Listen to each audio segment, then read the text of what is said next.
Howdy, y'all. In today's Poop Tip Tuesday, we're going to talk about a couple different things. Sorry, let me put the screen down. So number one, we're going to talk about why you can't use the restroom if you're having issues with constipation. This one is for you.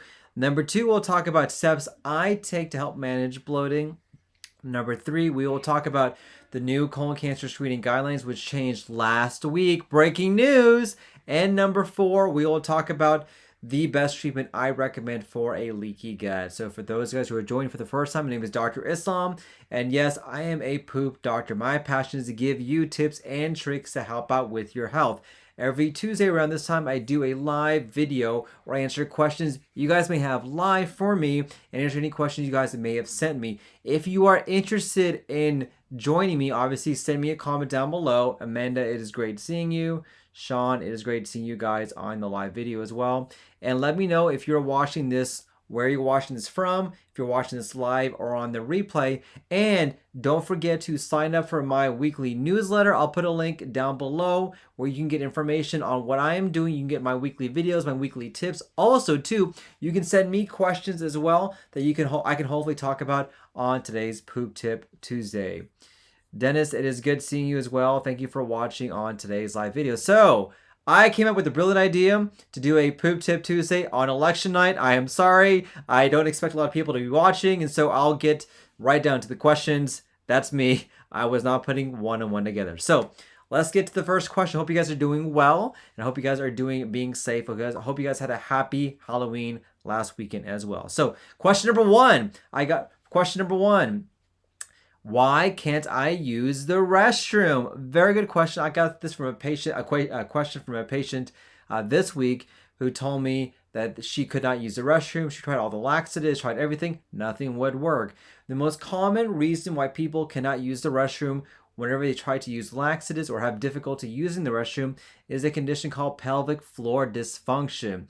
Here's exactly what that is. So, it is, in essence, your rectum muscles are not working properly. I'm going to give you an example. Let's say this is your bottom right here. So normally, whenever you use the restroom, you contract your rectum, and as you contract, your muscles allow things to pass through. Pop! You have a bowel movement, and you are good. What happens when you have pelvic floor dysfunction is that the muscles of the rectum are so tight that no matter how much you push through, nothing is going through, and eventually it'll open up, close, open up, close, open up, close. That is when your muscles are so contracted that nothing will pass through. So very similar to having a shoulder muscle that's not working, we send you to physical therapy for this. Whenever you have this condition, we test you for it, and we also send you to physical therapy. And the data does suggest those people who go through pelvic floor therapy for pelvic floor dysfunction do have tremendous improvements. They feel so much better. They have more effective bowel habits. They can use the restroom easier, and they're doing a lot better. And so this is a very common reason why people have constipation or cannot use the restroom. We actually do testing to see if you have that, and based on that, we can offer our treatments for our patients. Ulissa, is good seeing you, and B, is good seeing you as well. Thank you guys for watching on the live video. So that is a very common reason why people just can't use the restroom. And if you're suffering from that, you don't have to, because we have treatments we can offer for our patients. Come see one of us that gets you taken care of. Great. Question number two, my steps to manage bloating. So I got this from a question that I got on my weekly newsletter that somebody sent to me and said, hey, Dr. Islam, I'm having issues with bloating. What steps do I recommend? All right. Bloating, everyone's nemesis. It is hard for patients and for doctors to treat bloating. So I want to kind of have a systematic approach when it comes to bloating. And so a couple things I think about. Number one, are you intaking too much air? That's called aerophagia. So a lot of people don't realize this, but you actually may be gulping in a lot of air, and you don't even know that you are. If you've been told that you inhale your food, if you're a sloppy eater, if you eat very, very quickly, in the act of eating quickly, you actually inhale a lot of air and it gets trapped in your belly. And air only has two places to go, up or down. And for a lot of people, that's why they have so much bloating and distension. And so one of the easiest steps, obviously, is to not eat quickly or slow down. Number two, you also can inhale a lot of air by using a straw. And when you suck on that straw, you're also sucking in a lot of air at the same time. and that could be another reason why you're having bloating. Number 3, okay, this is Captain Obvious here. If you're ingesting a carbonated drink, guess what? That has carbonation. Guess what carbonation is? It's air. So you're going to be full of air as well. And that's also another common reason why you're having air. Step number 4 is that if you're ingesting artificial sweeteners, that is one of the first things I recommend for you to just eliminate. Get rid of that. A lot of people don't realize this, but they cannot ingest artificial sweeteners. So if you add a sweetener to be healthy, have a diet drink, maybe have some sweet tea, or have a candy, sugarless gums, these have artificial sweeteners in them. And so I tell my patients, cut that out. Next tip is that if you may not realize this, but you actually may be lactose intolerant. So I tell my patients, get rid of dairy. Just get rid of it. You don't need it. There are other sources to get vitamin C or vitamin D, and so try to eliminate dairy as well. And sometimes we'll do testing to see if you have any food allergies, if you're sensitive to certain foods, if you have any abnormal bacteria. We may actually treat you for reflux as well. So there's a lot of different approaches that we take, but at least initially, these are the things I recommend. Slow down your eating. Don't use the straw. Don't drink carbonated drinks. Eliminate artificial sweeteners. Eliminate dairy, and then based on that, we can see what other options we can do to take care of bloating. It is very difficult for my patients to deal with bloating, and it's difficult for clinicians as well to treat it. So I try to have a systematic approach to allow me to make sure I can get my patients taken care of when it comes to their bloating issues. All right. So question number 3.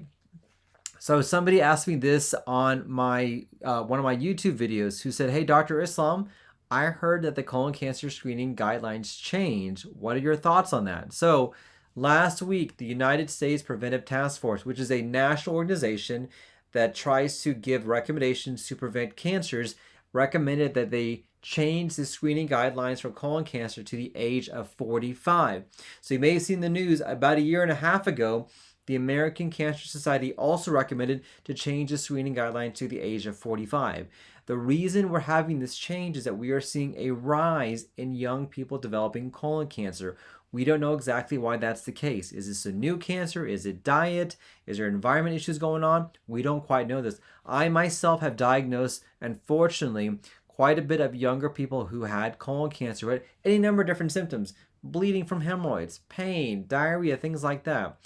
So because of this rise of colon cancer in younger individuals, there is now a change for everyone, if you don't have a family history, to get screened for colon cancer at the age of 45 years old. It used to be 50, now it's 45. So my recommendation for you, if you are 45 years old or older, or you know somebody who is, send them my way, because the easiest thing we can do is find a precancerous polyp and remove it before it becomes cancer. We do these procedures when you're doing well, because that's the time to find these polyps, which are precancerous growths. Polyps do not cause symptoms. They don't cause bleeding. Well, they can if they're big, but they don't cause pain, diarrhea, or things like that. And so we want to find these growths before they become cancer. Get them out of there, get them out of your colon so you don't have to worry about them, and also allow you to not develop colon cancer. So if you know somebody over the age of 45 and older who has not gotten their colonoscopy, have them come see us. We can get you taken care of and get that arranged for you. All right.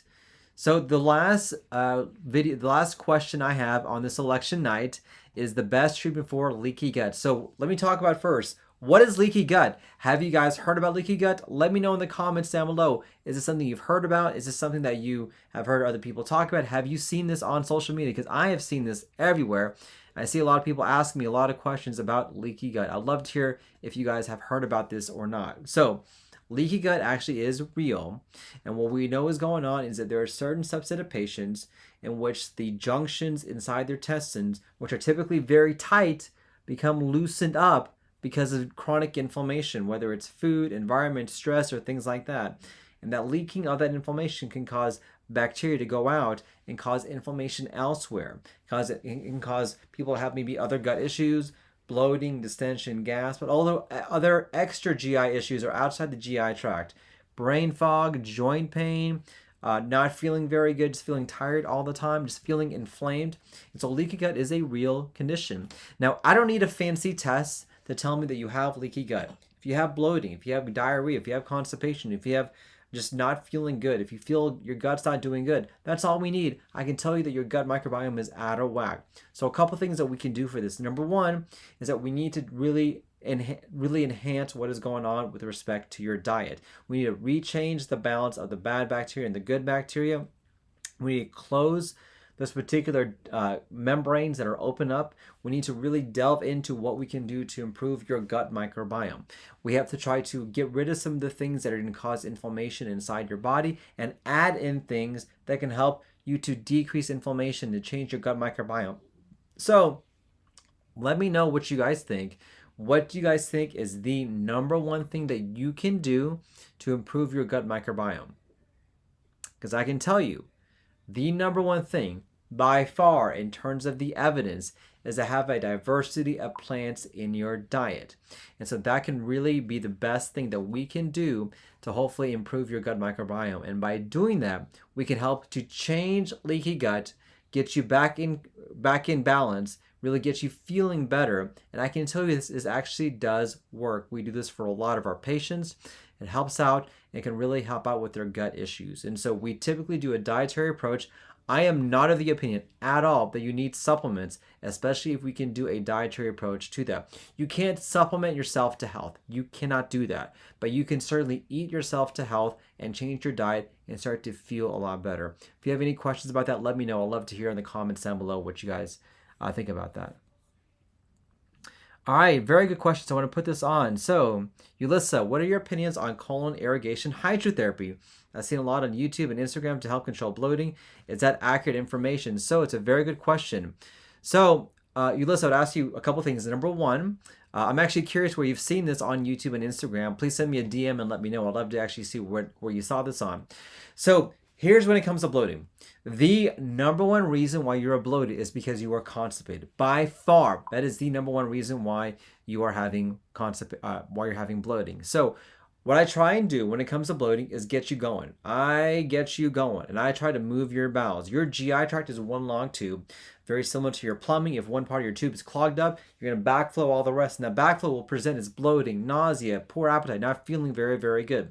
This is why these colonic hydrotherapies can work, because they actually help you use the restroom. Now, there are sometimes some dangers inside of them, and I would be very cautious to make sure that you follow a clinician's advice about whether you should use one or not. Certainly don't do a coffee enema. Those don't work. They're very dangerous. And don't do any self-enemas as well without the prescription or the advice of a doctor. But the reason these things work is because they get you going. They get you to have effective bowel movements. And if we can get you going and have you use the restroom, that will help cure your bloating. This is why for a lot of my patients, when I do a colonoscopy, they feel so much better after the bowel prep because everything's cleaned out. It's like they shed some weight because they are getting rid of all that constipation that's there. And so whenever somebody comes sees me, one of the first questions I ask is, how are you happy? Are you happy with your bowel habits? Do you feel like you're getting good, complete bowel movements? Do you feel like everything is emptying out? Because if the answer to that is no, even if you go every single day, we need to address the constipation, and that will actually hurt as well. So Sandra, good question. So besides medications, how can you fix fecal incontinence? All right. So fecal incontinence is a very difficult thing for some people. So I will tell you, medications work. We use things like Imodium. Sometimes Lomotil helps help improve the strength of the rectum muscles. In addition to that as well, I'm having trouble hearing you. In addition to that as well, we also will sometimes use dietary therapy. There's some evidence that a low FODMAP diet, or a diet that is low in FODMAPs, which are certain carbohydrates very difficult to eat, that can cause a lot of gut issues, can actually help out with that as well. Another option we can do is that we can actually do physical therapy. And so very similar to the constipation question, where you have your muscles are too tight, your muscles may be too loose as well. And there's testing that we can do to check for that. And if that's the case, we'd actually have you see one of our physical therapists. And lastly, we also offer surgical therapy as well for our patients who have fecal incontinence. So there's a variety of things that we can do. A lot of it depends on what the true cause is for that.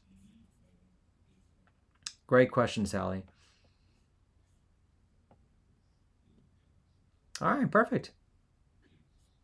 All right, guys, I want to thank you for being on the live video. So let me know in the comments, number one, what other questions you guys may have. Number two, if you haven't already, don't forget to subscribe to my weekly newsletter. We get more information just like this. And also, if you don't want to give your question live, shoot me an email, shoot me a DM, let me know. I read all of them. I may not answer you, but I do read them all. And if I can, I will try to answer your questions on a live Poop Tip Tuesday. But thank you for watching. Don't forget to smash that like button. That's one of the very few ways that all these social media giants allows everyone to know that I am doing this. I really would appreciate that. That would help me out a lot, and that would make me feel so much better. And if you can share this video to those people who may enjoy this as well, I really would appreciate it. But I hope you guys have a happy and healthy day. Take care, everybody.